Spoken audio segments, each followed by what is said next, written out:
छोटा चेतन नाम है। हाइट छोटी है लेकिन बहुत बड़ी फाइट लग रही है। रखनी पड़ती है फाइट तो, हैं? रखनी पड़ती है फाइट तो। रखनी पड़ती है भैया फाइट। हाइट छोटी हुई तो क्या हुआ, फाइट लंबी होनी चाहिए और जोरदार होनी चाहिए। हैं? क्या लग रहा है ये जो दलित के नाम पर, शूद्र के नाम पर सब चल रहा है, क्या हो रहा है? ये तो मुझे भी नहीं पता क्या हो रहा है। ये तो नहीं पता, ये नहीं पता है भाई साहब। तो क्या पता है बताइए? बस मुझे अपना ही पता है। बस अब क्या है, वो उनको उल्टा पड़ने वाला है, ऐसा हो रहा है क्या? बिल्कुल बिल्कुल ऐसा ही लग रहा है एकदम। हैं? हाँ बिल्कुल। क्यों, कैसे बताइए? भाई रीजन क्या है ना कि इन्होंने धर्म के ऊपर बहुत बड़ी बात कह दी है, तो उल्टा तो पड़ना ही है इनके ऊपर।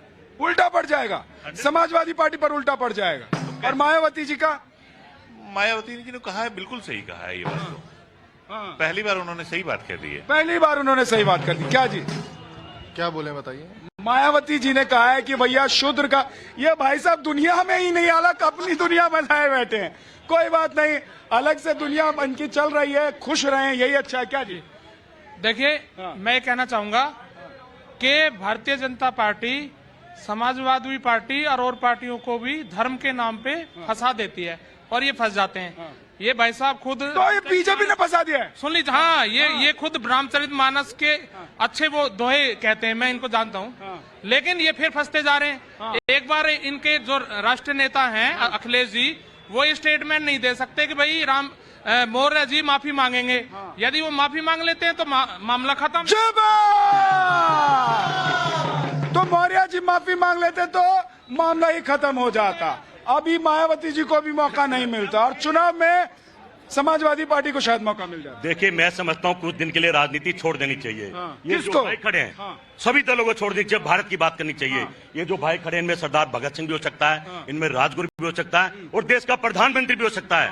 आज समस्या देश पर है, रोजगार पर है, पढ़ा लिखा नौजवान बेरोजगार घूम रहा है। कहीं ना कहीं समस्या पर राजनीति करें और पूरा देश उनका साथ देगा।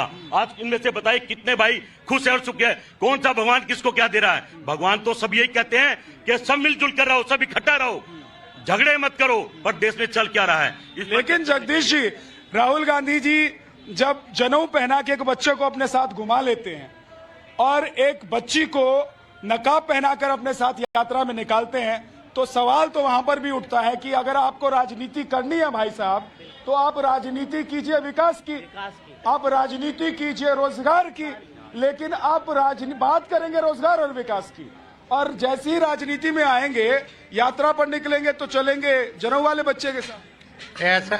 ऐसा है सर, ये पॉलिटिशियन बिजनेसमैन है ना, इस देश के अंदर सबसे ज्यादा है। समाजवादी पार्टी कहाँ से समाजवादी हो गई ये बता दो। एक एक परिवार ने सब कब्जा जमा रखे, 3 बार सारे एक्सीडेंट करने के बाद है सारी जगह हार गए।